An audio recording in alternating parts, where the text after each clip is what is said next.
Рост цен, проблемы водоснабжения и газификации, социальные выплаты, экология и поддержка бизнеса. Таковы основные вопросы, которые волнуют жителей нашей страны. Сегодня Владимир Путин проводит ежегодную пресс-конференцию. В этом году она, как и многие другие мероприятия, проходит в дистанционном формате.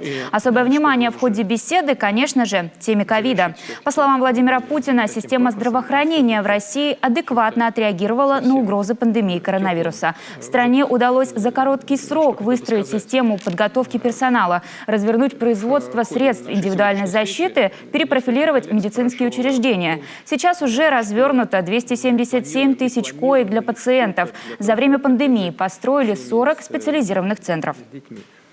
Конечно, к таким масштабам, с которыми мы столкнулись, не готова оказалась ни одна система здравоохранения в мире. Но нет такой системы просто. Вот мы анализируем все, что в мире происходит, и видим, что такого примера нет.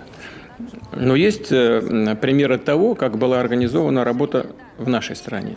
По сравнению, все же постановится в сравнении. Я уже сказал, что у нас море, океан проблем. И вот сейчас вы некоторые из них назвали.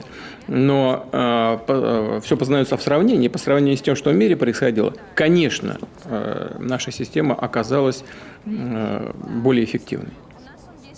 Я сейчас скажу о недостатках лекарств и о других проблемах. Это само по себе, само собой разумеется. Это все есть, мы это все видим. Даже поступающих вопросов. Президент также проанонсировал продолжение программы поддержки семей с детьми от 3 до 7 лет. Со следующего года нуждающимся из них, чьи доходы на каждого члена с учетом получаемых ими выплат не превышают прожиточного минимума, будет назначено пособие в размере прожиточного минимума на каждого ребенка. Более подробно о других темах пресс-конференции расскажем в вечернем выпуске новостей.